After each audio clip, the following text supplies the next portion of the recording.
acid base equilibria and ionization of acids and bases.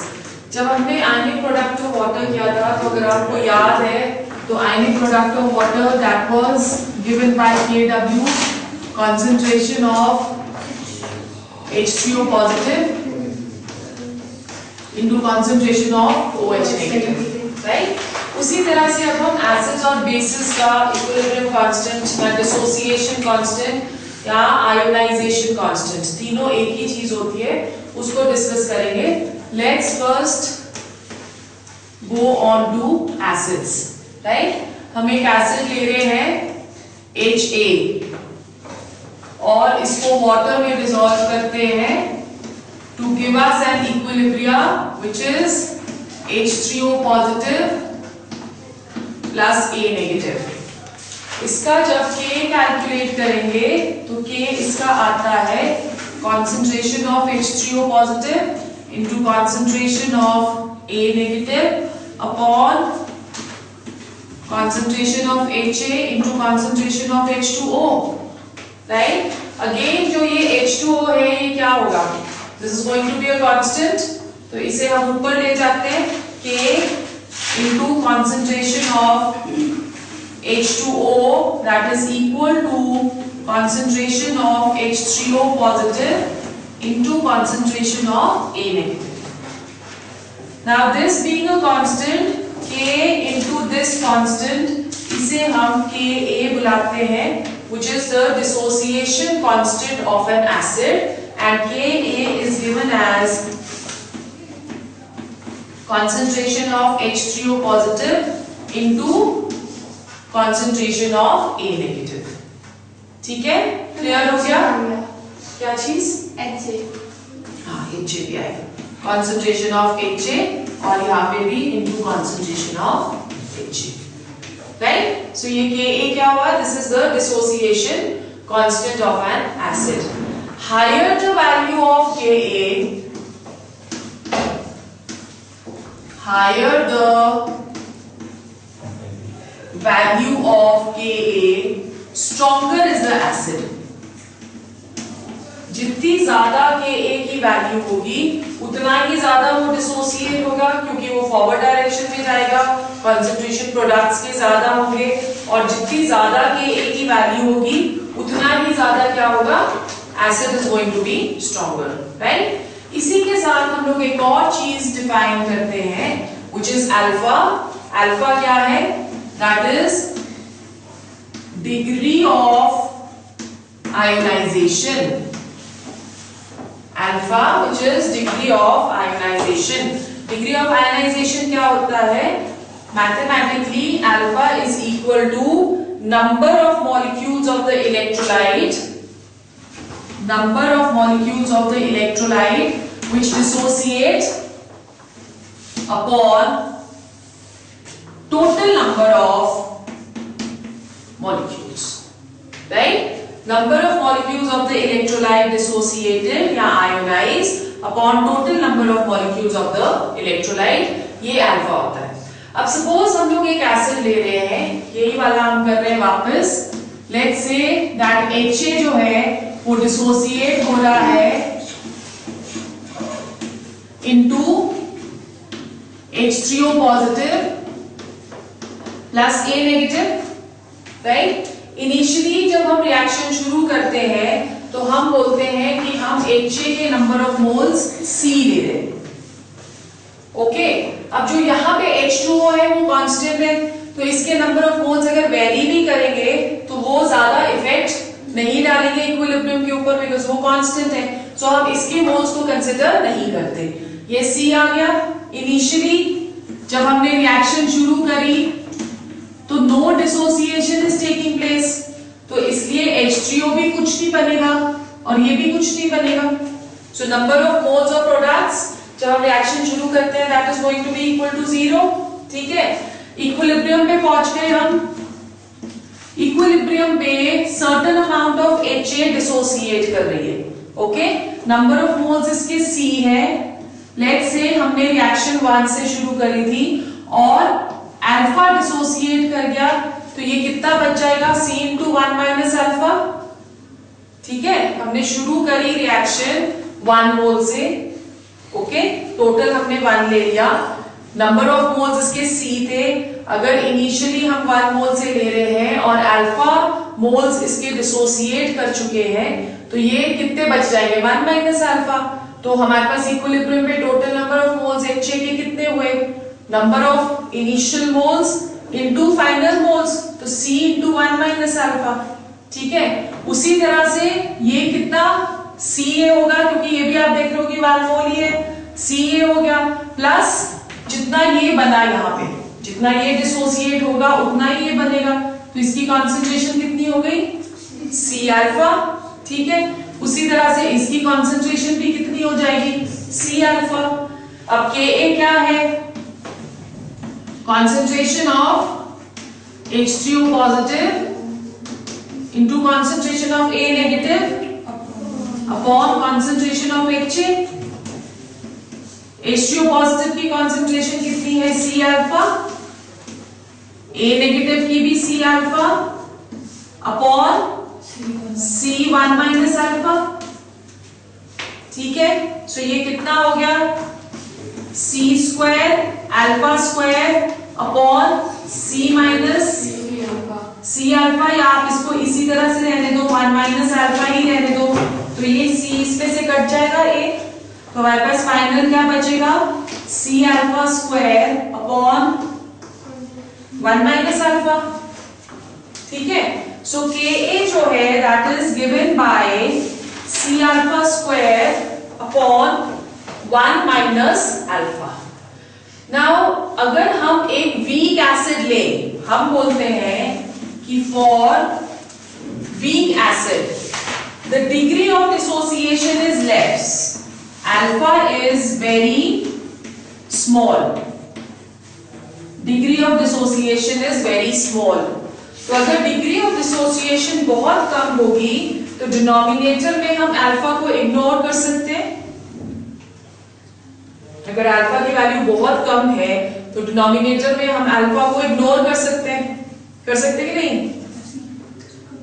Nitin? कर सकते हैं ना, तो हम यहाँ पे अल्फा को इग्नोर कर देते हैं। So for weak acids Ka क्या आ गया C alpha square upon 1 in the denominator has no value, ठीक है। सो Ka for a weak acid comes as C alpha square, इससे हम अल्फा कैलकुलेट कर सकते हैं, अल्फा क्या आ जाएगा under root of Ka upon C। So degree of dissociation for weak acid that is given as under root of Ka upon C। HP board में ये डेरिवेशंस आ सकती हैं, ये आ सकता है, वो तो शायद नहीं आएगा बट ये आ सकता है, ठीक है।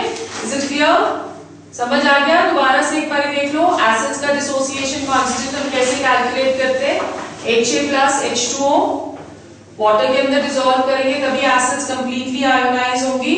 सो वो दे रही है हमें हाइड्रोनियम आयन प्लस अ कंजुगेट बेस, तो K इस वाली इक्विलिब्रियम का क्या होगा, concentration of H3O positive into A negative upon concentration of HA into water, water being a constant, उसको हम इस साइड ले जाते हैं on the left hand side। सो हमारे पास बचा concentration of H3O positive into concentration of A negative upon HA, and Ka आ गया concentration of H3O positive this into this constant, that is Ka, dissociation constant of an acid, ठीक है।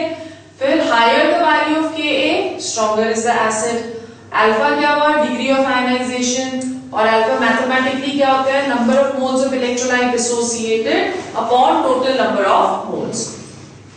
और उसके लिए हम लोग कैलकुलेशन जो है वो उस तरह से करते हैं कि इनिशियली रेड से इसकी कॉन्सेंट्रेशन C है, वाटर की कॉन्सेंट्रेशन कांस्टेंट है, तो हम वाटर की कॉन्सेंट्रेशन को कंसिडर नहीं करेंगे। H3O पॉजिटिव की 0 हो गई, A नेगेटिव की भी 0 हो गई। इक्विलिब्रियम पे अल्फा डिसोसिएट हुआ है तो इसकी कॉन्सेंट्रेशन जो बच जाती है that is C1 minus alpha, okay. जितना ये डिसोसिएट होगा उतना ही ये बनेगा, so this is C alpha, alpha dissociate हुआ है तो अल्फा ये बना है। उसी तरह से वो भी अल्फा बनेगा, सी अल्फा। सो के ए की वैल्यू हम जब कैलकुलेट करते हैं तो के ए की वैल्यू आ जाती है C alpha square upon 1 minus alpha. Okay, और उससे हम अल्फा कैलकुलेट कर सकते हैं। ओके, अब जैसे हम लोग पीएच कैलकुलेट करते हैं, पीएच क्या था, minus logarithm of concentration of H3O positive, उसी तरह से के ए की वैल्यू भी जो है in terms of pKa calculate कर सकते हैं।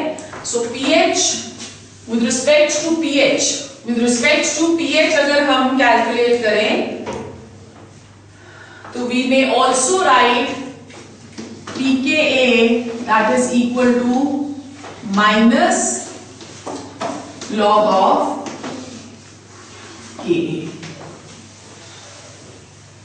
ठीक है, इट इज द सेम जैसे हमने Kw के लिए लिखा था, pKw that is equal to minus log of Kw।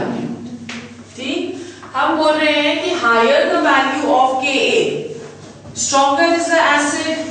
अब pK जो है वो नेगेटिव लॉगरिथम आ रहा है, तो इसका मतलब अगर pKa की वैल्यू ज्यादा होगी तो एसिडिक स्ट्रेंथ कम होगी, because we are taking a negative logarithm. Ka की वैल्यू ज्यादा होती है तो एसिडिक स्ट्रेंथ ज्यादा होती है, pKa की वैल्यू ज्यादा होगी तो एसिडिक स्ट्रेंथ कम होगी, दोनों एक दूसरे के ऑपोजिट। ठीक है, क्लियर हो गया? So we have calculated for acids, now let's calculate for bases. Dissociation constant for a base, हम बेस ले रहे हैं एक BOH। सो BOH जो है वो डिसोसिएट होता है as B positive plus OH negative. So simply इसका Kb क्या आ जाएगा, concentration of B positive into concentration of OH negative upon concentration of BOH, right? जैसे Ka की वैल्यू ज्यादा होती है तो एसिडिक स्ट्रेंथ ज्यादा होती है, उसी तरह से higher the value of Kb, higher the value of Kb, stronger is the base।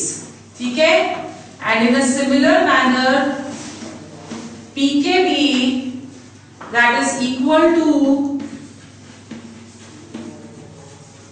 minus log of Kb, जैसे हमने Ka किया था, and similarly Kb is equal to C alpha square upon 1 minus alpha।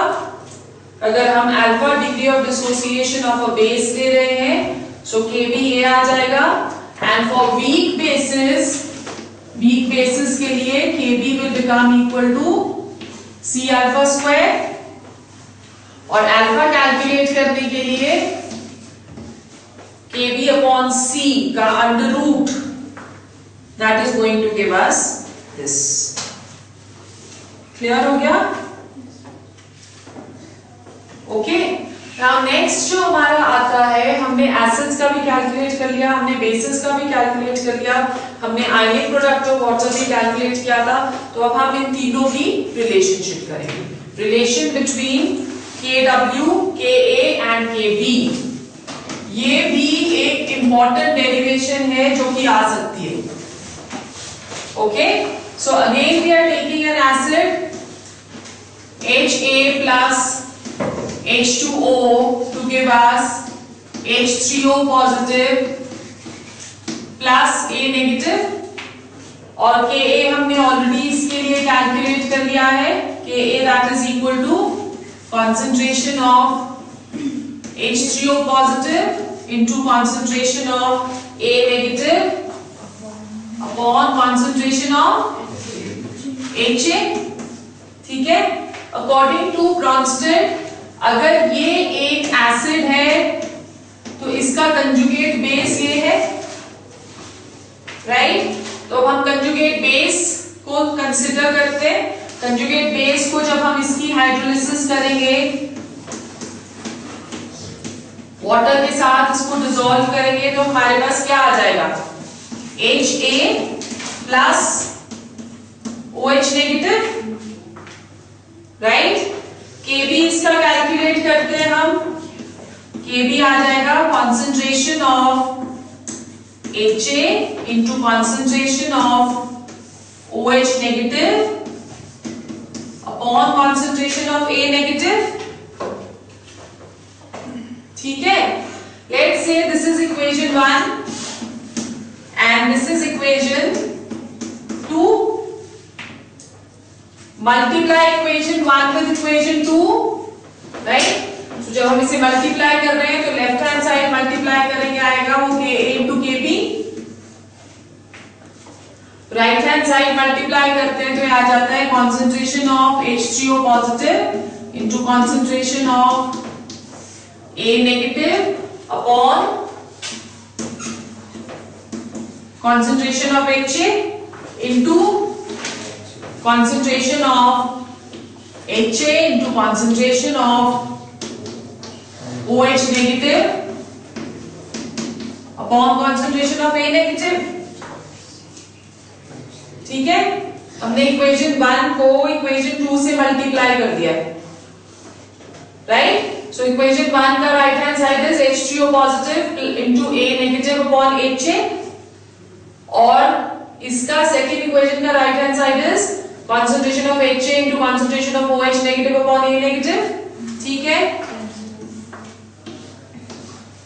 ये cancel हो गए, हमारे पास बच गया concentration of H3O positive into concentration of OH negative, और concentration of H3O positive into concentration of OH negative क्या है, Ka into Kb that is equal to Kw। अब लॉगरिथम्स लगाते हैं दोनों साइड, लॉग्स लगा के देखो क्या आता है। If we are taking the logs on both the sides तो then what will we get, negative log लगा लो, minus log of Ka minus log of Kb is equal to minus log of Kw, minus log of Ka क्या होता है, Pka, अभी क्या है हमने, सो Pka और minus log of Kb is Pkb and minus log of Kw is Pkw, ठीक है। माइनस जो Pkw है उसकी वैल्यू कितनी आती है, Kw की वैल्यू कितनी है, 1 into 10 raised to power minus 14 करी थी ना हमने। सो अगर Kw की value 10 raised to power minus 14 है तो यहाँ पे माइनस लॉग ऑफ Kw की वैल्यू अगर आपको कैलकुलेट करनी है तो कितनी आएगी, यही आएगी। Putting log on both the sides, minus log Kw that is equal to minus log of 10 raised to power minus 14। इसी इक्वेशन में हमने नेगेटिव लॉग दोनों साइड ले लिया है, minus log of Kw that is equal to minus log of 10 raise to power minus 14। अब minus log of Kw क्या है, Pkw, so this will be equal to minus and minus is plus 14 log 10, ठीक है। log 10 की value कितनी आती है, 1, सो Pkw की वैल्यू कितनी आ जाएगी, 14, okay. So Pka plus Pkb that is equal to 14 at room temperature. अगर टेम्परेचर इंक्रीज या डिक्रीज होता है तो हमने पढ़ा था कि अगर टेम्परेचर इंक्रीज होगा तो Kw की वैल्यू इंक्रीज होती रहती है, ठीक है। सो अगर हम टेम्परेचर वेरी करेंगे तो ये वैल्यू भी चेंज हो सकती है, तो इसलिए स्टैंडर्ड वैल्यू हम लेते हैं रूम टेम्परेचर पे 298 केल्विन पे Pka plus Pkb that is equal to 14। अब Pka क्या हुआ, that is the value for acid, और Pkb उसी के कंजुगेट बेस की वैल्यू है, ठीक है। वैशाली ठीक करा रही हूँ, गलत नहीं करा दिया है? पहले करवा दिया था आपने। करवा दिया ये, चलो डजंट मैटर, अब रिवीजन हो गया फिर। Is it clear? याद है, हमें समझ में आ गया है पूरा? ओके। फिर उसके बाद हमारे पास आता है polyprotic acids and bases. Polyprotic acids क्या होते हैं? जिसके पास प्रोटोन, प्रोटिकस, प्रोटोन से ये वर्ड आता है, पॉली मीन्स मेनी, जिसके पास एक से ज्यादा प्रोटोन होंगे वो पॉलीप्रोटिक एसिड्स होंगे। जैसे फॉर एग्जांपल अगर हम HCl लेते हैं तो HCl जो है उसके पास सिर्फ एक H पॉजिटिव है, इसलिए हम इसको मोनोप्रोटिक एसिड बुलाते हैं। और जिसके पास कोई भी H पॉजिटिव ना हो उसको हम नॉन प्रोटिक एसिड्स बुलाते हैं। ठीक है? जिसके पास कोई भी H पॉजिटिव नहीं होगा बट स्टिल वो एसिड की तरह बिहेव कर रहा है, जैसे लुईस एसिड्स हैं बहुत सारे, कार्बन डाइऑक्साइड, इसके पास कोई प्रोटॉन नहीं है, स्टिल ये एसिड की तरह बिहेव करता है। उसी तरह से SF4, तो इनको हम नॉन प्रोटिक एसिड्स बुलाते हैं। उसी तरह से वाटर के पास क्योंकि H पॉजिटिव होता है उसे हम प्रोटिक सॉल्वेंट बुलाते हैं। बट जितने भी ऑर्गेनिक सॉल्वेंट्स हैं जैसे CCl4 हो गया, CS2 हो गया, इन्हें हम नॉन प्रोटिक सॉल्वेंट्स बुलाते हैं बिकॉज इनके पास कोई भी प्रोटोन नहीं है। राइट? तो पॉलीप्रोटिक एसिड्स कौन से हुए? For example H2SO4, H2SO4 dissociate होता है as H positive and SO4 2 negative, 2 है यहां पे, तो 2H पॉजिटिव आयंस। सो इसको हम, क्योंकि ये 2H पॉजिटिव आयंस दे रहा है, इसे हम डाइप्रोटिक एसिड बुलाएंगे। ठीक है? उसी तरह से ऑर्थोफॉस्फोरिक एसिड H3PO4, ये डिसोसिएट होता है as 3H positive plus PO4 2 negative, sorry PO4 3 negative. अब ये 3 प्रोटॉन्स दे रहा है, सो दिस इज ट्राइप्रोटिक। अगर हम इनके पॉलीप्रोटिक एसिड्स के Ka की वैल्यूज कैलकुलेट करें तो हम देखते हैं कि हम इसको डिफरेंट स्टेप्स में डिवाइड कर सकते हैं। जैसे फॉर एग्जांपल अगर हम H2SO4 ले रहे हैं, ओके, अब H2SO4 2 स्टेप्स में डिसोसिएट होता है। फर्स्ट स्टेप में ये एक प्रोटॉन देता है और दूसरा ये बाइसल्फेट आयन देता है। HSO4 negative is a bisulphate ion. ठीक है? हम बोल रहे हैं कि इस स्टेप का dissociation constant is Ka1। Okay? अब सेकेंड स्टेप में ये HSO4 नेगेटिव फिर से डिसोसिएट होगा, एक और प्रोटॉन देगा और सल्फेट आयंस देगा, और इसका जो डिसोसिएशन कांस्टेंट है that is said to be Ka2। Right? It is said कि जैसे जैसे एक एसिड प्रोटॉन लूज करता रहता है वैसे वैसे उसकी एसिडिक स्ट्रेंथ कम होती रहती है। So according to this theory value of Ka1 should be very large as compared to value of Ka2। ठीक है? और अगर हमको टोटल K कैलकुलेट करना है इसका, that is the product of both the dissociation constants। Clear हो गया? उसी तरह से अगर आप H3PO4 का करोगे तो उसके पास 3 स्टेप्स में होगा, क्योंकि उसने तीन प्रोटॉन्स जो है वो लूज करने हैं, तो तीनों प्रोटॉन्स वो अलग अलग स्टेप में लूज करता है। जब वो अलग अलग स्टेप में लूज करेगा तो बट ऑब्वियसली उसके 3 डिसोसिएशन कांस्टेंट्स आएंगे।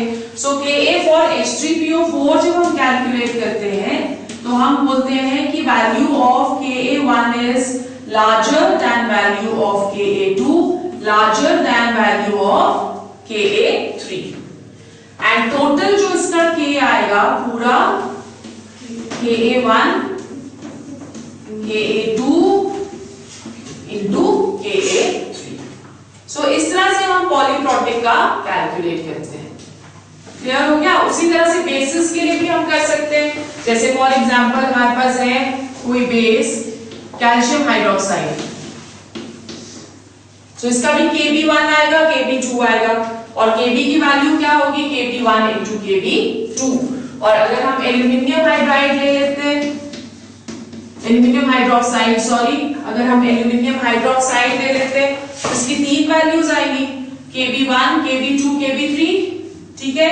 और Kb की वैल्यू क्या आएगी? Kb1 into Kb2 into Kb3, right? समझ आ गया?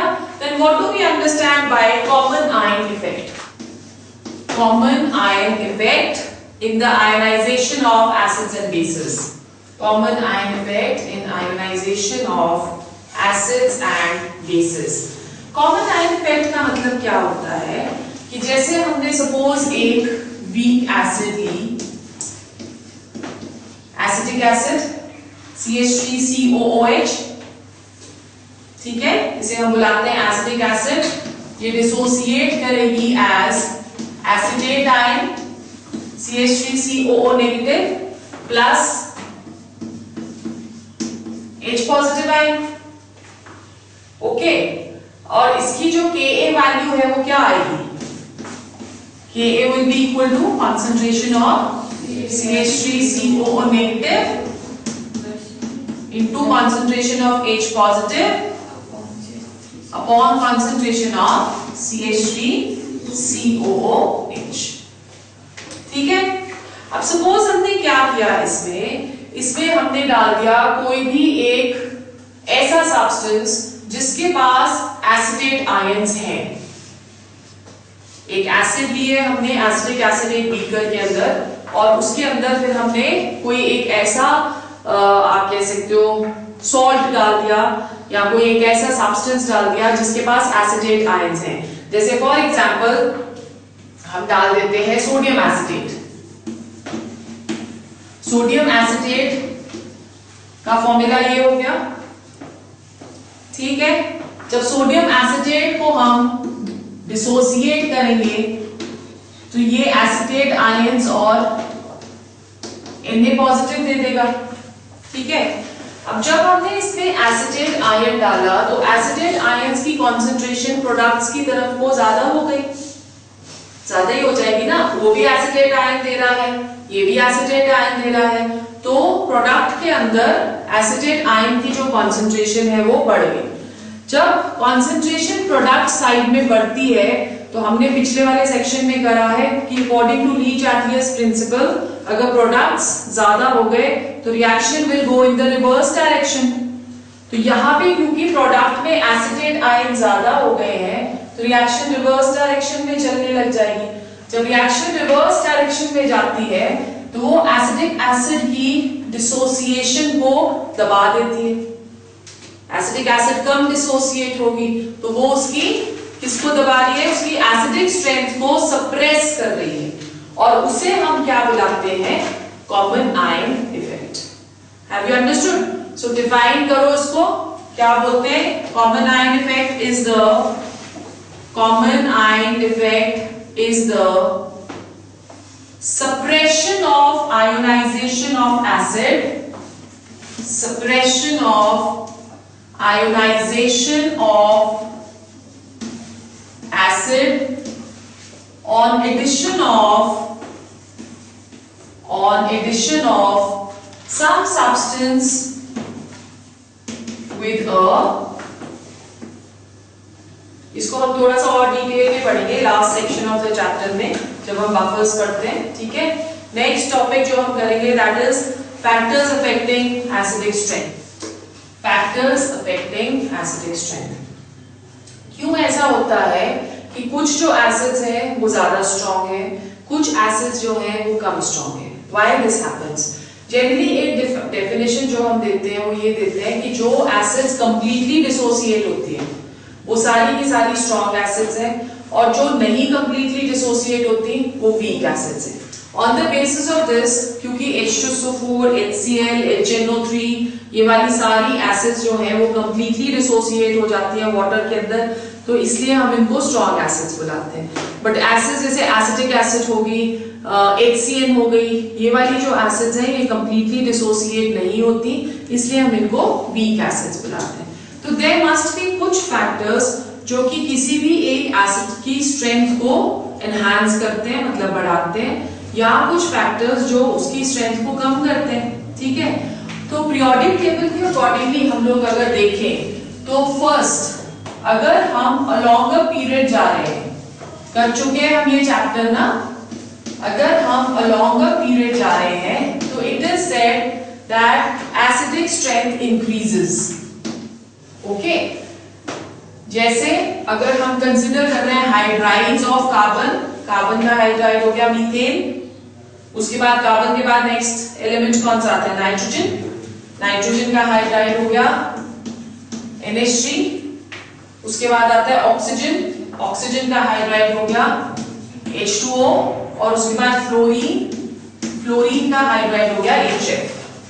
तो along the period acidic strength increase कर रही है, तो मतलब CH4 सबसे कम एसिडिक, फिर उसके बाद NH3, उसके बाद H2O और सबसे ज्यादा HF।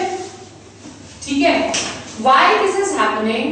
अगर हम सारे हाइड्राइड्स को देखें तो जो दूसरा एलिमेंट है उसकी इलेक्ट्रोनेगेटिविटी इंक्रीज कर रही है। कार्बन सबसे कम इलेक्ट्रोनेगेटिव है और फ्लोरीन जो है वो सबसे ज्यादा इलेक्ट्रोनेगेटिव है। तो रीजन जो कि हम इधर दे सकते हैं वो ये दे सकते हैं कि बिकॉज